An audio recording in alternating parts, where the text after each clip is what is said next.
Welcome to news wise. मैं हूं आरिफा नूर। नाज़रीन, प्रोग्राम में आज हम बात करेंगे सबसे पहले तो कश्मीर में, जहां आखिरकार हम कह सकते हैं कि इलेक्शन की जो तारीख़ है वो आ गई है, मगर इस दफ़े तो आज़ाद कश्मीर में भी मरहलावार इलेक्शंस हो रहे हैं। सो आज के दिन जो इलेक्शंस हैं वो मीरपुर, कोटली और भब्बर के 13 हलकों में होंगे। 14 लाख से ज़्यादा वोटर रजिस्टर है और वोटर टर्नआउट के हवाले से अभी तक कुछ कहना मुश्किल है। एक दफ़े नताइज आना शुरू हो गए सामने तो फिर इलेक्शन कमीशन वोटर टर्नआउट का भी बता देगा। बात तफसील से करेंगे कश्मीर पर और इसके साथ साथ और भी मौज़ूआत पर सियासत से जो जुड़े हैं, मगर इसके साथ साथ कश्मीर में on the ground polling day पर क्या सूरत हाल थी, इस पर भी हम बात करेंगे। काफ़ी गौर से देखा जा रहा है कश्मीर का ये इलेक्शन, क्योंकि पिछले दिनों में हमने देखा काफ़ी कुछ हुआ इस हवाले से, इस खत्ते के हवाले से। एक तरफ तो एहतजाज चल रहा था, दूसरी तरफ जो दोनों बड़ी पॉलिटिकल जमातें हैं उन्होंने वहाँ डट कर मुकाबला किया। इलेक्शन कैंपेन दोनों तरफ से चलाई गई और एक दूसरे पर सख्त इल्ज़ाम तराशी भी की। उस पे सवालात भी पूछे गए, क्योंकि वफाक में तो जितनी भी शिकायत एक दूसरे से कर लें, दोनों इत्तेहादी ही हैं और इत्तेहादी बनकर ही बैठते हैं। मगर जब बात आती है किसी इलेक्शन की, ख़ास तौर पे अगर वो गिलगित बल्तिस्तान या कश्मीर जैसे इलाके में हो, तो दोनों जमातों की तरफ से एक दूसरे पर ऐसे इल्ज़ामात कसे जाते हैं जैसे 90 की दहाई में हम देखते थे। क्या लोग ऐसी बातों से, ऐसे इल्ज़ामात से, जब वो जानते हैं या देख सकते हैं कि इस्लामाबाद में क्या मसरूफियात हैं या क्या ताल्लुकात हैं, क्या वो ऐसी बातों से कायल होते हैं? ये तो आज हमें पता चल ही जाएगा। इसके साथ साथ खदशात रहे इस हवाले से भी कि इलेक्शन के दिन कोई बदमज़गी ना हो, मगर बदकिस्मती से एक जो कोटली का इलाका था वहाँ फायरिंग भी हुई और एक शख्स जाँ बहक हुआ। 3 अफराद के ज़ख्मी होने की भी खबर आई है।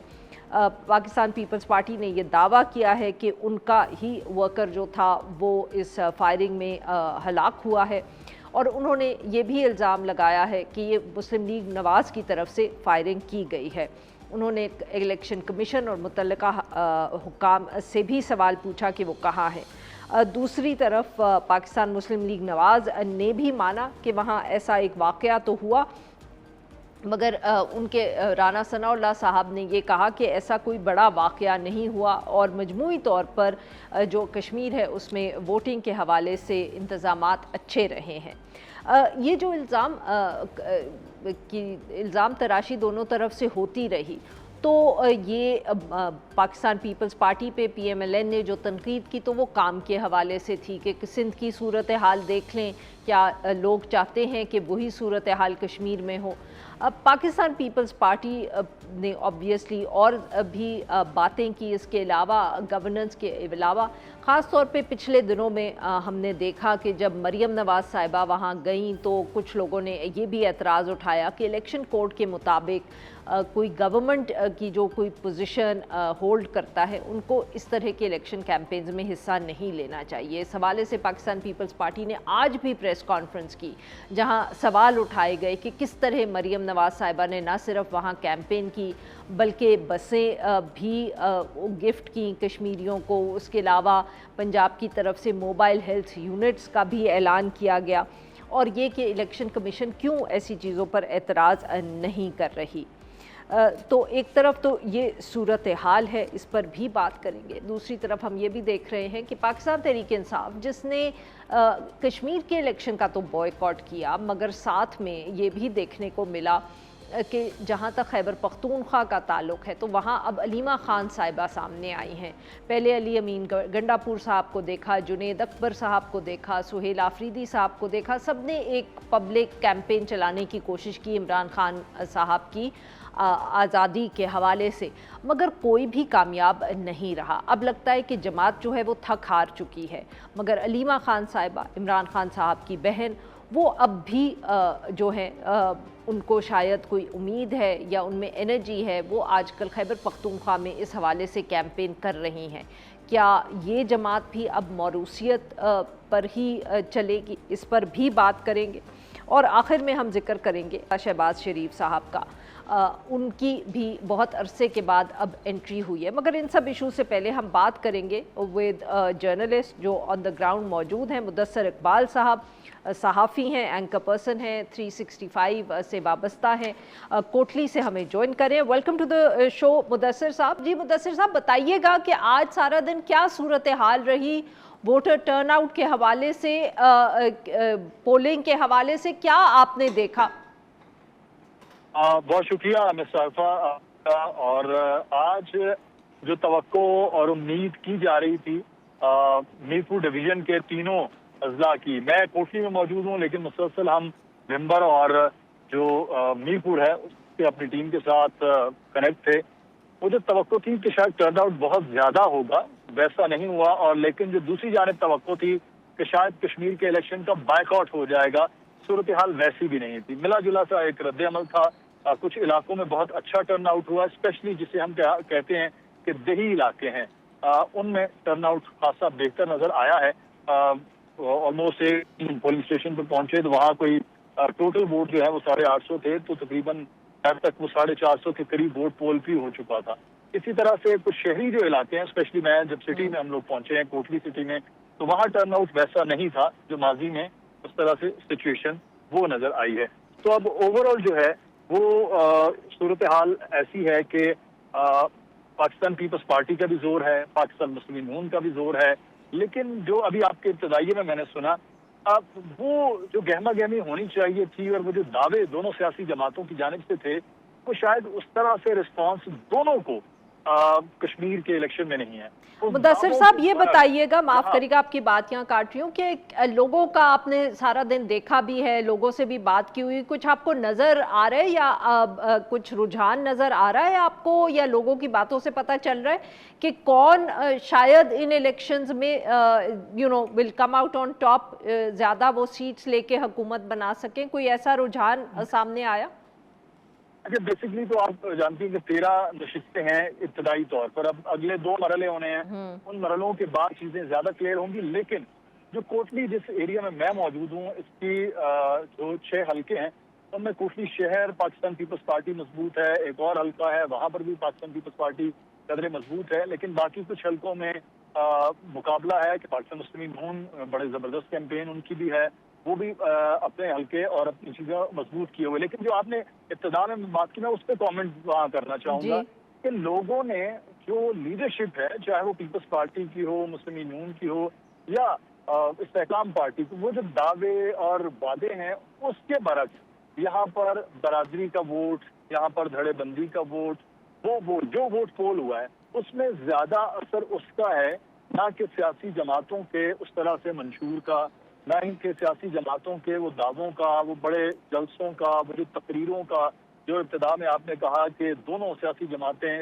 इस्लामाबाद में साथ हैं, इत्तेहाद में हैं, कि यहाँ एक दूसरे के सख्त मुखालिफ इलेक्शन लड़ रही हैं, उस किस्म का रुझान जो है वो दिखने में नहीं आया है वोटर का। बहुत बहुत शुक्रिया मुदस्सिर साहब, आपने हमारे लिए वक्त। नाज़रीन, यहाँ पे लेंगे एक छोटी सी ब्रेक, और जब हम ब्रेक से वापस आएंगे तो हम इस मौजू पे और बाकी सब इश्यूज पे भी बात करेंगे अपने पैनल से। वेलकम बैक नाज़रीन, हम गुफ्तगू करें राना एहसान अफजल खान साहब से, तर्जुमान है वज़ीर आज़म पाकिस्तान के। हमें ज्वाइन किया है सेनेटर हुमायूं मोमन साहब ने, रहनुमा है पाकिस्तान तहरीक इंसाफ, और हमारे साथ मौजूद हैं Syed Hasan Murtaza sahab, general secretary Pakistan peoples party central Punjab. Welcome to the show gentleman. Rana sahab, आपसे गुफ्तगू का आगाज़ करूँगी। आज पहले तो हम देखते रहे जो कश्मीर में जिस तरह की ऑब्वियसली इलेक्शन कैंपेन चल रही है, सख्त गुफ्तगू हुई दोनों तरफ से, करप्शन के इल्ज़ामात लगे, गवर्नेंस की बात हुई, पर आज नदीम अफजल चंद साहब ने और सैयद गनी साहब ने इस्लामाबाद में प्रेस कॉन्फ्रेंस की, और चंद साहब ने ये सवालात उठाए कि चीफ मिनिस्टर साहिबा पंजाब की वो क्यों कैंपेन कर रही हैं कश्मीर में, बसेस वहाँ बांटी गई इलेक्शन कैंपेन के दौरान, वायलेशन ऑफ द कोड ना इलेक्शन कमीशन को पता नहीं नज़र आया कि नहीं आया, बट आप लोगों को नहीं लगा कि ये ज़रा मौजू बात नहीं थी? बिस्मिल्लाहिर्रहमानिर्रहीम, बहुत शुक्रिया आरफा। देखिए, बहुत सारे इल्ज़ामात पीपल्स पार्टी पे भी हैं, कोई पोलिंग एजेंट इनके पीपल्स पार्टी के किसी रहनुमा के घर से जो है वहाँ से जो है वो मामलात को ठप्पे लगाते हुए, तो इस तरह बहुत सारी धांधली के इल्ज़ाम। यानी कि आप कह रहे हैं कि पीपीपी वाले आज ठप्पे लगा रहे थे? जी, ठप्पे लगा रहे थे। इस तरह की आवाज़ें बहुत सारी निकली हैं, लेकिन मैं कोई इसकी डिटेल में नहीं जाऊंगा, क्योंकि देखें हम भी वहाँ इलेक्शन लड़ रहे हैं, हम इलेक्शन कंडक्ट नहीं करा रहे। वहाँ इलेक्शन कमीशन जो है इलेक्शन को कंडक्ट करा रहे हैं, और पिछली हुकूमत जो थी, अगर हम कहें कि पूरी की पूरी इंतज़ामिया थी वो पीपल्स पार्टी की हुकूमत की थी, तो वही लोग हैं जो वहाँ बैठे हुए हैं जो इनकी अभी हुकूमत ख़त्म हुई है। तो इल्ज़ामात ये लगाने में ये ज़रूर है कि इनकी एक्सपर्टीज़ है इल्ज़ामात लगाने में। अभी आपने देखा कि गिलगित बल्तिस्तान के अंदर ये इनकी एक क्लियर कट मेजॉरिटी आई, लेकिन वहाँ भी इन्होंने इल्ज़ामात की भरमार कर दी। यानी कि हम इलेक्शन तो हम हारे, और पहली दफ़ा वफाक में हुकूमत होते हुए हम इलेक्शन हारे, लेकिन धांधली और जीते ये इल्ज़ामात हमारे पे। तो ये इनका एक वो ट्रेंड बन चुका है कि इलेक्शन के दौरान या बजट हो तो ये तोपें और ये बंदूकें निकाल लेते हैं सियासी तौर पे। और आपकी किस्मत में सुनना लिखा नहीं, है। क्योंकि अब ऑब्वियसली जो हमारी पोजीशन है सेंटर में, हमारे इत्तेहादी भी हैं, फिर इनके बगैर चलती भी नहीं है, तो हम थोड़ा सा कुछ कहें तो ये नाराज़ ज़्यादा हो जाते हैं, फिर ये कहते हैं आप ऐसे करें वैसे करें, फिर इनको मनाना पड़ता है। तो ये इनके पास एक एडवांटेज है कि ये जो है वो तीर कमान और सब कुछ जो वेपन्स हैं वो हमारे रुख करके चलाते हैं। बहरहाल हमारी कोशिश होती है कि मामलात को ठंडा रख के आगे चलें। अच्छी चीज़ ये है कि ओवरऑल इलेक्शंस जो हैं वो पीसफुल थे। एक हादसा हुआ है वो नहायत ही अफसोसनाक है। स्पोकन अबाउट दैट सर, अगर आप इजाज़त दें। सर मैं ज़रा हसन साहब से रिस्पांस ले लूँ, फिर I come to you. Hasan Murtaza साहब, सर आपने सुना राना एहसान साहब की बात? वो तो कह रहे हैं कि मरियम नवाज साहिबा भी अगर वहाँ गई हैं तो ये तो पाकिस्तान पीपल्स पार्टी के इल्ज़ामात हैं। आप लोग भी सिर्फ बस ये लफ्जी गोलाबारी ही है, ये जिस दिन रिजल्ट आया आप लोग खामोश हो जाएंगे? नहीं, शायद इस दफ़ा ना हो सके खामोश। मैं तो राना साहब की बात शायद का भी लफ्ज़ आपने कह दिया। और हाँ नहीं, राना साहब ने बड़ी शाइस्तगी के साथ और बड़ी मजलूमियत अपनी बयान की कि पीपल्स पार्टी वाले हमारे दादी हैं, गुजारा नहीं होता, फिर हमें मनाना पड़ता है और ये करना पड़ता है। हम तो करते कुछ नहीं है, ये बातें बहुत करते हैं, प्रोपोगेंडा करते हैं, झूठ बोलते हैं, ये सारे इल्ज़ामात इन्होंने लगाए। तो अगर आप 90 की दिहाई में चले जाएं ना, तो आपको सारी चीज़ें क्लियर हो जाएंगी कि किस तरह से हमारी कैरेक्टर असैसिनेशन की गई। आज भी हमें ताने मिलते हैं कि आप उन लोगों के साथ बैठे हुए हैं जिन्होंने बीबी की तज़हीक की, बीबी की तस्वीर जो हैं वो हेलीकॉप्टर्स के ज़रिए गिराई। फिर असेंबली के अंदर वो शेख रशीद, इनका उस वक्त बहुत बड़ा स्पोक्स पर्सन होता था, और उसकी जो ज़ूमानी गुफ्तगू होती थी वो भी आपने सुनी होगी। फिर मियाँ साहब और छोटे मियाँ साहब का इंतखाबात के अंदर स्टेज पे खड़े हो के पेट फाड़ना, घसीटना, धरीकना, वो सारा कुछ भी आपने सुना होगा। फिर इनके जो स्पोक्स पर्सन हैं, आप उनकी आपने गुफ्तगू भी सुनी होगी टीवी के ऊपर, जिस अंदाज में वो अपना मुद्दा बयान करते हैं और चीखते और चिल्लाते और रोते हैं। सर 90 से जरा आप आ जाएं। आज 90 की दहाई के बाद जो बच्चे जमे हैं वो तो अभी जो 35 साल के हो गए हम जनाब, जबकि ये बातें कर रहे हैं, उनको नहीं पता इन चीजों का। नहीं, मैं राना साहब भी कह रहे हैं, मेरी तरफ से भी रिक्वेस्ट है कि 90 की दिहाई से आ जाए 2020 में। मैं आ गया हूँ 20 की तरफ। मैं अब आगे आ रहा हूँ ना, आने तो दें। फिर आपको याद होगा 2008 में छोटे मियाँ साहब जो वजीर आजम पाकिस्तान है इस वक्त, जो उनकी जबान होती थी बिजली के मामलात में, किस तरह से डीसी डीपीओ उन जलसों का, उन रैलीज का इनकाद करते थे, और आपके एमपीएस और मिनिस्टर्स और आपका सीएम पंजाब जो उस वक्त थे वो साहब उनको लीड किया करते थे। किस तरह से आप माफ करिएगा हसन साहब, मैं आपकी बात क्या काट रही हूँ, तो आप ये कह रहे हैं कि आप बदला ले रहे हैं पीएमएलएन से वो माजी का? नहीं, बदला नहीं ले रहे। अब सॉरी सर, वक्त जरा कम है ना, तो तीसरा गेस्ट लोगों भी को है। जवाब देना है। अगर तो मैंने नहीं तो आपने आधा घंटा पूरा अपना इंट्रो बयान किया, हम चुप करके सुनते रहे, उन्होंने गुफ्तगू की, चुप करके सुनते रहे। अब आप मुझे हुक्म दें तो मैं चुप हो जाता हूँ, आप दूसरे गेस्ट को कह ले वो बात कर ले। मैं तो कोई जिद तो नहीं है आपके साथ। नहीं सर, मैं सिर्फ ये कह रही थी कि अगर आप वो तीसरे गेस्ट भी वेट करें, तो अगर आप कश्मीर की बात कर लेते तो we'll go back to the past in the next round. आप तीसरे गेस्ट की तरफ चले जाएं प्लीज, मैं वेट करता हूँ। ठीक है सर, अगली दफा कर लूंगा। ठीक है सर, ठीक है सर। जी सेनेटर साहब, आपने सुनी दोनों की बात, बहुत नाराज़ लग रही हैं पाकिस्तान पीपल्स पार्टी, और जैसे हसन साहब ने कहा कि पीएमएलएन तो की मजलूमियत की एक कहानी है कि क्योंकि उनकी मजबूरी है पाकिस्तान पीपल्स पार्टी को साथ चलाना, इसलिए वो खामोशी से ये सब बातें सहते रहते हैं। बिस्मिल्लाहिर्रहमानिर्रहीम, या का नाबुदो या का नस्तईन। देखिए, मुझे नहीं पता कि इनकी मजबूरी है या पीपल्स पार्टी की मजबूरी है कि उन्होंने इनको कंधा देना है, मतलब उन्होंने उस ताबूत को कंधा देना है जिससे बदबू आ रही है, या इस ताबूत ने उनके सर पे रहना है कि जो कुछ कर नहीं सकते। लेकिन मुझे अफसोस किस बात का होता है? अफसोस इस बात का होता है कि आज हम यहाँ पे बैठ के इस चीज़ को डिफेंड करने की कोशिश कर रहे हैं कि एक चीफ मिनिस्टर एक हल्के में इलेक्शन कैंपेन के दौरान में जाके कहती है ये मैंने आपको बसें दे दी हैं। अच्छा, अब ये याद रखने फॉर और प्रैक्टिकल रीजंस, ये एक मुल्क और दूसरा मुल्क है। टेक्निकली स्पीकिंग एक मुल्क है और दूसरा मुल्क है, ठीक है? ये पाकिस्तान का एज सच हिस्सा नहीं है। अब क्या आप किसी दूसरे मुल्क में जाके टैक्स पेयर के पैसों से आपको किसने इजाज़त दी आप करें? आप इलेक्शन कमीशन की बात कर रहे हैं, सुमुन बुकमुन उमयुन, उनको ना नज़र आता है, ना वो देख सकते हैं, ना वो सुन सकते हैं, ना वो डेफ डम एंड ब्लाइंड, वो वाली चीज़ है। और वजह है, उसकी वजह यह है कि उनको कहा गया है कि भाईजान आपने इन निकम्मों को जिताना है, ये अदरवाइज नहीं जीत सकते। इन निकम्मों को उसी तरह जिताना है जैसे 8 फरवरी को जिताया था। ठीक है, चल निकम्मे ना करें तो ना अहल कह दे, चलो ना अहलों को इस तरह जिताना है जैसे 8 फरवरी को जिताया था। इन लोगों को जिता रहे हैं, पीएमएलएन को, पीपीपी को? मैं, अगर आप मुझसे पूछे, with due respect, both of them are like this at this time.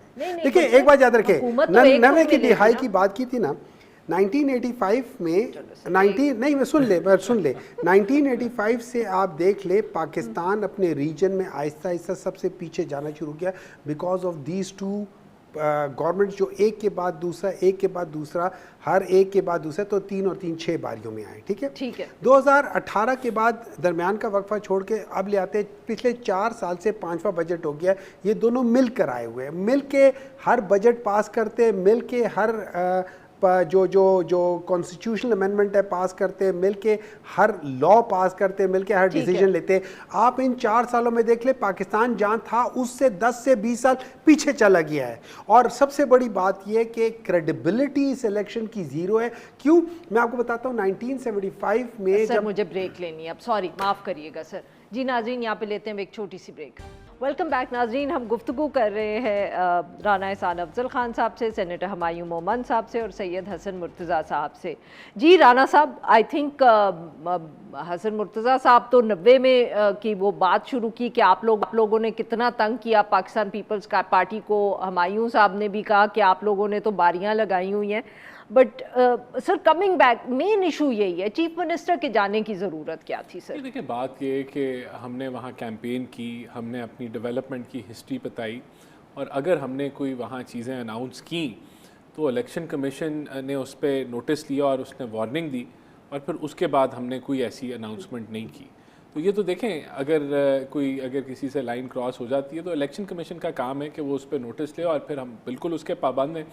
मोमिन साहब ने जो बातें की तो मेरे लिए बड़ी हैरान कौन है, क्योंकि 13 साल से तो इनकी हुकूमत KPK में, और वहाँ तो कोई 4 चांद नहीं लग गए, वहाँ तो कोई दूध और शहद की नहरें नहीं बह रही, तबाह कर दी है इन्होंने। करप्शन की इंतहा है, डेवलपमेंट ज़ीरो है, हेल्थ एजुकेशन सेक्टर तबाह हो चुके हैं, सफाई का कोई निज़ाम नहीं है, सेफ सिटी का कोई निज़ाम नहीं है, पुलिस धर्म भरम है, बेचारों को इक्विप नहीं कर रहे। तो ये अपनी पहले बातें करने से पहले अपनी परफॉर्मेंस को थोड़ा सा जज कर लें, तो शायद ये शर्माते हुए फिर ये बातें ना करें जो ये कर रहे हैं, क्योंकि बाकी साइड पे तो बड़ी परफॉर्मेंस है। देखें, बात ये है कि अगर कोई ऐसी हमने ECP की वायलेशन की है तो नहीं होनी चाहिए थी, अगर कर दी है तो इलेक्शन कमीशन के अगर वार्निंग आई है तो अब हम उसको फॉलो करेंगे। आई है वार्निंग? जी मेरे ख्याल से आई है, बिल्कुल। जी हसन मुर्तज़ा साहब, वो कह रहे हैं वार्निंग आ गई है इलेक्शन कमीशन की मरियम नवाज साहिबा को, और उसके बाद उन्होंने कोई गलत काम नहीं किया PMLN ने। पता नहीं जी, मेरे इल्म में तो नहीं है। ये तो किसी इलेक्शन कमीशन के आप नुमाइंदे से रब्ता करेंगे, रिप्रेजेंटेटिव से, तो वही आपको बता सकेंगे। एहसान साहब कह रहे हैं, मान लेता हूँ। जी सर, बट आपको लगता है कि आप इलेक्शन जीत लेंगे आज़ाद कश्मीर में जैसे गिलगित बल्तिस्तान में आपने जीता? क्योंकि बहुत से लोगों का तो ये ख्याल है कि इस दफ़े इलेक्शन जो है वो PMLN को मतलब कि जितवाया जा रहा है या जीत लेंगे वो वहाँ, एक हुकूमत आपकी एक इनकी। देखें इंशाल्लाह ताला अगर वहाँ पे कोई फॉर्म 47 ना हुआ तो यकीनन पाकिस्तान पीपल्स पार्टी जीतेगी और इंशाल्लाह ताला हम जीतेंगे जी। सर आपको कोई रिपोर्ट्स आई हैं इस तरह की कि वहाँ कोई मसले हो रहे हैं? रिपोर्ट्स काफ़ी सारी हैं जी, अगर आप कहेंगी तो मैं, टाइम कम है, मैं आपको वो सेंड कर दूंगा जी। बताएं सर, मैं सुन रही हूँ सर, फरमाएं। वो दूसरे गेस्ट भी हैं ना, मैं तो इसलिए जल्दी जल्दी कह रहा था कि मैं वो आपको प्रोग्राम के बाद वो सेंड कर दूंगा, आप बेशक वो पढ़ लीजिएगा, नहीं देख सर, लीजिएगा जी। आप फरमाएं सर, ये आप फरमाएं सर, आप फरमाएं सर, हम सुन रहे हैं खामोशी से। जी मैंने तो आपसे पहले अर्ज किया जी कि जो चीज़ इलेक्शन कमीशन के गोश गुजार की थी लॉ एंड ऑर्डर के हवाले से, हम उन्हें कहते रहे। कल भी फायरिंग हुई, हमने उनके नोटिस में दिया, उस पर कोई कार्रवाई नहीं की गई। फिर जो इस हवाले से जिसके नोटिस का आप कह रहे हैं कि नोटिस आ गया है और उसके बाद उन्होंने कोई नहीं की, उसके बाद भी उन्होंने जलसा किया है, तो ये चीज़ें मैटर नहीं करती। हम तो कहते हैं कि इलेक्शन के जो रिजल्ट्स हैं वो उन पे शफाफियत होनी चाहिए। बाकी तो चलो उन्होंने कर लिया, उस पर नोटिस भी होगा, क्या होगा, फाइन हो जाएगा, माफ़ी तलाफ़ी हो जाएगी, वो मैटर नहीं करती। और ना ही कश्मीरी जो हैं उन्हें पता है कि यहाँ पे 5 यूनिवर्सिटीज़ हैं और 5 पाकिस्तान पीपल्स पार्टी ने बनाई हैं। यहाँ पे 3 मेडिकल कॉलेजेस हैं, वो पाकिस्तान पीपल्स पार्टी ने बनाए हैं। इन बसों पे तो ना पंजाब के अंदर कोई बिकता है और ना ही कश्मीरी बहुत बाज़मीर लोग हैं, वो ऐसी जो चीज़ें हैं उन पे नहीं। और बाकी हुकूमत तो पहले भी बहुत कुछ कर सकती थी, अगर उन्होंने नहीं किया तो ये उन्हें पता है कि अब भी कुछ नहीं करेंगे, इंतखाबी नारे वादे ही हैं जी। सही सर जी। हुमायूं साहब ये बताएं कि अलीमा खान साहिबा कैंपेन कर रही हैं इमरान खान साहब के लिए, तो आप लोगों की जमात तो हमेशा तनकीद करती थी मौरूसी जमातों पे, तो अब तो आपकी भी पार्टी में लीडरशिप अलीमा खान साहिबा ही लगता है कि पॉपुलर लेवल पे निकल रही हैं। अली अमीन साहब नाकाम रहे, जुनेद अकबर साहब नाकाम रहे, सुहेल आफरीदी साहब भी पीछे हट गए। दो चीज़ें हैं इसमें, कोई फैक्ट मैं I would not shy of from saying this, saying कि पाकिस्तान तहरीक इंसाफ की जो पॉलिटिकल जो लीडरशिप थी ना, उनको जो करना चाहिए था वो नहीं कर पाए, ठीक है, फेयर इनफ। जब आप कहते हैं पॉलिटिकल जो लीडरशिप, जो मोरूसी सियासत होती है, वो इसका मतलब होता है कि क्या जैसे बाप के बाद बेटा या बाप के बाद बेटी, क्या वो पार्टी की लीडरशिप क़यादत उनके हाथ में, क़यादत means do they have any ओहदा। अब यहाँ पे याद रखें दो चीज़ें हैं, एक शख्स है, उसकी पॉलिटिकल पार्टी है, और उसी शख्स की उसकी फैमिली है। उस फैमिली की स्ट्रगल भी उस शख्स के लिए है। अगर वो फैमिली ये समझती है कि वो चीज़ उसको निकलने के लिए उसकी पॉलिटिकल पार्टी ने नहीं किया, तो उन्होंने आगे आके एक स्टांस लिया है, और मैं समझता हूँ बहुत ज़बरदस्त किया है। अब अगर मैं एज अ वर्कर या मैं एज अ सपोर्टर ये देखता हूँ कि मेरी लीडरशिप वो नहीं कर सकी जो ये शख्स कर रहा है, मैं उसको क्यों ना सपोर्ट करूं। एंड में एक नहीं बड़ी चीज़ नहीं हमने ये कभी नहीं कहा। देखिए अगर Maryam Nawaz as a daughter अपने बाप के लिए निकलती है वो एक बात है, अगर मरियम नवाज एज अ बेटी एकदम चीफ मिनिस्टर बन जाती है या पार्टी का कोई ओहदा संभाल लेती है without going through any struggle, वो अलग चीज़ है। देखिए ना, मेरी बात सुने, नहीं वो सिर्फ जलसे करती थी अपने वालिद के लिए। देखिए जलसे आपने कभी इससे पहले अलीमा खान को किसी जलसों में पीटीआई के जलसों में देखा? नहीं देखा। आपने कभी अलीमा खान को प्राइम मिनिस्टर हाउस में जाते हुए देखा? नहीं देखा। नंबर 2, अगर इमरान खान बाहर निकल के आके और उनकी इन कारकर्दगी वो कहते हैं कि हाँ आज के बाद आप फलाना फलाना पोजीशन संभाले, that is what I will think is a start of her political career. इस वक्त वो एक बहन है जो अपने भाई के निकल रही है, और मैं ये समझता हूँ करती है ऑफ द रिकॉर्ड कि अलीमा खान साहिबा बहुत ज्यादा इंटरफेयर कर रही है। देखिए मेरी बात सुने, वो अपने भाई के अलावा और कहाँ इंटरफेयर कर रही है, सिर्फ अपने भाई के लिए कर रही है कि आप लोग ये करो। नहीं कहा था कि बजट भी ना पास करो जब तक ये चीज किस चीज के लिए कहा था कि ना पास करो? भाई के लिए कहा था ना। तो देखिए राइट और रॉन्ग डिफरेंट थिंग है। उस बहन की आप ये देखिए कि उसके भाई को गलत तरीके से किया हुआ है, वो उसके लिए निकल रही है, and I think she has done wonderful. मैं एक और बात बताता हूँ, अगर इमरान खान के लिए आज आप निकल के खड़े होके कोई जलसा करेंगी ना, और उसके निकलने के सारे पीटीआई वर्कर्स एंड सपोर्टर्स आपको भी सपोर्ट करेंगे, लेकिन जिस तरीके से पिछले 7-8 महीनों में अलीमा खान ने मुसलसल उस जद्दोजहद के लिए किया, मैं समझता हूँ दैट इज कमेंडेबल, और मैं समझता हूँ उनके साथ जरूर हर एक को निकलना चाहिए। सर मुझे पता है आपने पॉइंट्स नोट कर लिए हैं इस पे बात करने के लिए, बट मुझे सर इसके ऊपर तनकीद करते साथ ये भी बताइएगा कि बस आपके सर अब एक हमजा साहब ही रह गए थे फैमिली में जिनको आपने जो कहते हैं ना कि पोजीशन नहीं दी, उनको भी दे दी। डार साहब, अली डार साहब, मरियम नवाज साहिबा, शहबाज शरीफ साहब, और अब हमजा शहबाज शरीफ साहब भी आ गए हैं हुकूमत संभाल देंगे। मतलब के जुनेद सफदर रहते हैं। अगर आप मुझे इजाजत दें, तो इस पे भी आपने जो भी बात करनी है आपने इसको भी एक्सप्लेन करना। हमजा शहबाज साहब का सियासी करियर तो 1994 में शुरू हो गया था, जब उनको अडयाला जेल में डाल दिया था पीपल्स पार्टी की हुकूमत ने। फिर मुशर्रफ साहब जब आए तो पीछे से पार्टी रीऑर्गेनाइजेशन और ग्रास रूट लेवल पे उन्होंने जो है वो निज़ाम को देखा, और 2008 से वो पार्लिमानी सियासत का हिस्सा है। तो ये कोई नई कहानी तो नहीं है, वो तो बड़ा उनका लॉन्ग पॉलिटिकल करियर है और पॉलिटिकल स्ट्रगल है। कुछ अरसे के लिए वो चीफ मिनिस्टर भी रहे। साहब का भी कोई पॉलिटिकल करियर है जो उनको इतनी बड़ी पोजीशन आपने पंजाब में दे दी, मतलब कि खानदान बेसिकली तो यही लगता है ना कि खानदान है। आपको मैं तो हमजा साहब का आपने सवाल पूछा था, तो वो तो अभी भी सिटिंग पार्लियामेंटेरियन है, MNA हैं, और जो उनका पार्टी की आपको पता है कि मैं क्या बात कर रही हूँ कि ऑप्टिक्स कितनी खराब है कि जो एक मेंबर पॉलिटिक्स में था और जिसके पास पोजीशन नहीं थी, आपने कहा है he must be feeling left out, उसको भी ऐसा नहीं है। हमजा शहबाज का वर्कर्स के साथ डेली बेसिस पे लिंक रहता है। अगर आप उनके फेसबुक को फॉलो करें तो कोई ऐसा दिन नहीं है कि वो अपनी सियासी एक्टिविटी को ना करें। तो मेरे ख्याल से जितना उनका 32 साल का स्ट्रगल है, उतनी तो बहुत सारे लोगों की पाकिस्तान में उम्र नहीं होगी। तो वो he is a season politician, and it is a अच्छी बात है, खुशाइन बात है कि वो आके पार्टी के मामलात को सेंटर में देखेंगे। बहरहाल देखें, और सेंटर में इसलिए देखेंगे क्योंकि पंजाब में मरियम नवाज साहिबा नहीं चाहती कि वो बैठे। वो मेंबर नेशनल असेंबली है, he is a member of the national assembly. आज तक तो असेंबली में हमें नजर नहीं आए। वो अब आपको आना शुरू हो जाएंगे तो आपको खुश होना चाहिए कि अब वो आना शुरू हो जाएंगे। दफ्तर मिलेगा तो ही वो होंगे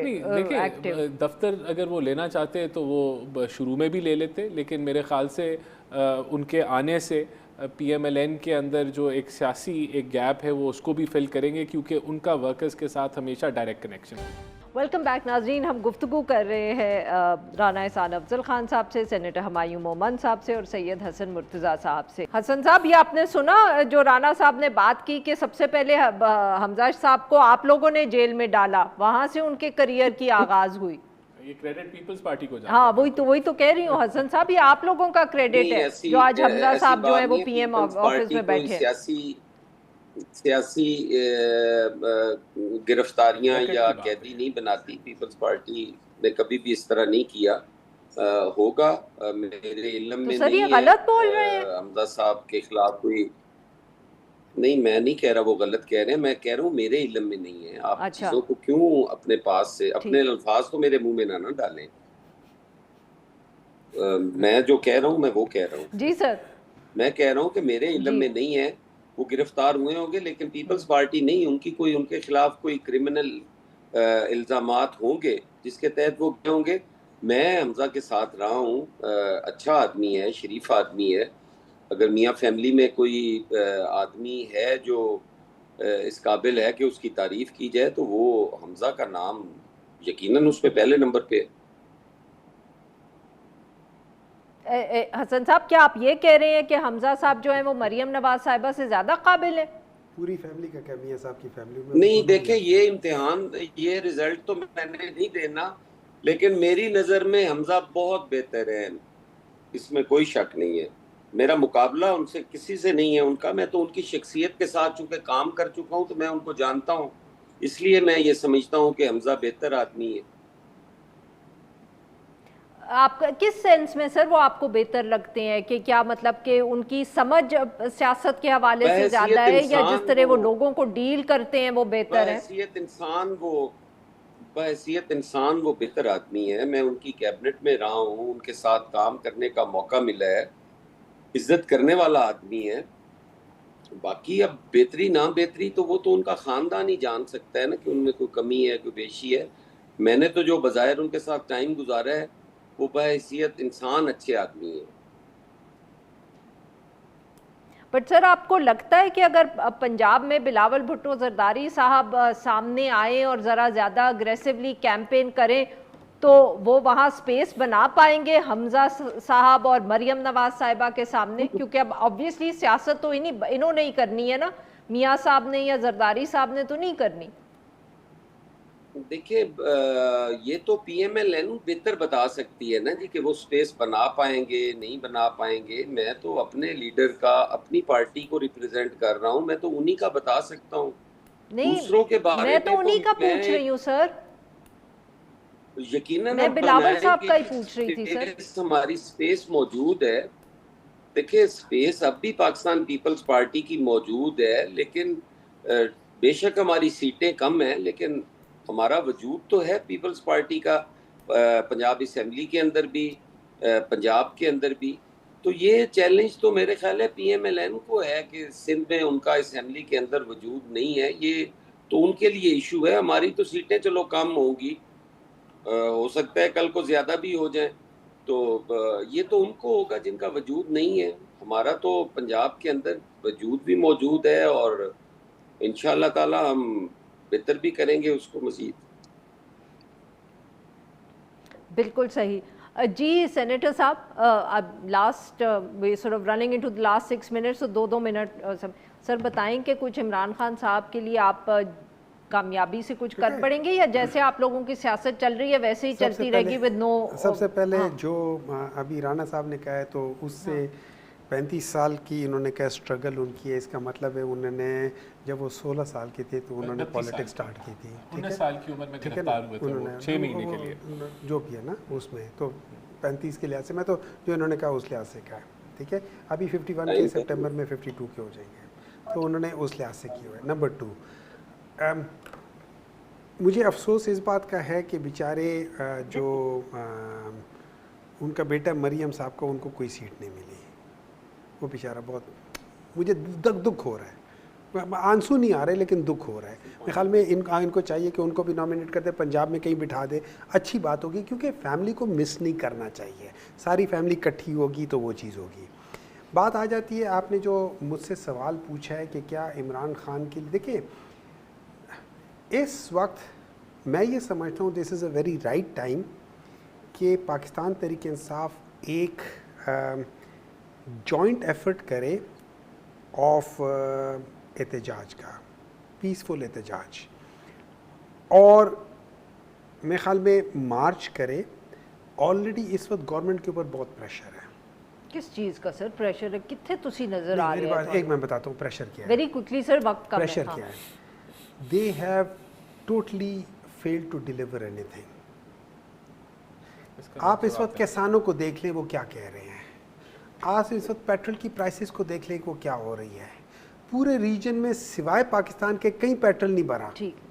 आप इस वक्त गंदम के प्रॉब्लम को उठा के देख लें, आप इस वक्त किसी भी चीज़ को उठा के देख लें, आपको पता चल जाएगा। आप यूरोपियन यूनियन ने जो रिपोर्ट लिखी है आप उसको निकाल के देख लें, आप हर एक चीज़ को देख लें, they are in a lot of problem. Rana साहब, why are you people not delivering? और सर इसमें इतना मैं ज़रूर ऐड करूंगी कि पेट्रोल की कीमतों पे जो आप लोगों ने फैसला किया, लोग काफ़ी उससे नाला नज़र आ रहे हैं। देखिए, सबसे पहले तो अगर डिलीवरी की बात करें तो पाकिस्तान की तारीख में गुड्स और सर्विसेज की रिकॉर्ड एक्सपोर्ट हुई है। 40.2 से लेके 40.5 बिलियन डॉलर्स की हमने एक्सपोर्ट की है, जो कि पाकिस्तान की तारीख में एक रिकॉर्ड है। नंबर 1, आपके स्टेट बैंक के रिज़र्व्स नॉर्मलाइज हो गए हैं, बिल्डअप हो रहे हैं, आपका इंटरेस्ट रेट, इन्फ्लेशन जो है वो नॉर्मलाइज हुई है, आपकी क्रेडिट रेटिंग्स बेहतर हुई हैं, आपकी इन रिफॉर्म्स को IMF एक्नॉलेज कर रहा है, आपने PIA को हमने प्राइवेटाइज़ किया, तो बहुत सारी अचीवमेंट्स हैं।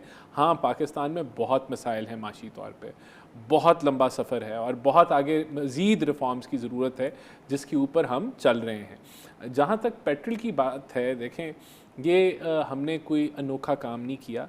दुनिया भर के अंदर पेट्रोल और डीज़ल की प्राइसेस डेली बेसिस पे तयन होते हैं, बल्कि it is a step towards D regulation. मुकम्मल डी रेगुलेशन नहीं है क्योंकि अभी भी ओगरा तयन करता है प्राइसेस का, लेकिन डेली बेसिस पे प्राइसेस को डिटर्मिन करने से जो एक होर्डिंग का एलिमेंट था, जो स्पेकुलेशन का एलिमेंट था, जो डिबेट होती थी कि फ़लाने को प्रॉफिट दे दिया, वो सब ख़त्म हो गया है क्योंकि इट ब्रिंग्स ट्रांसपेरेंसी।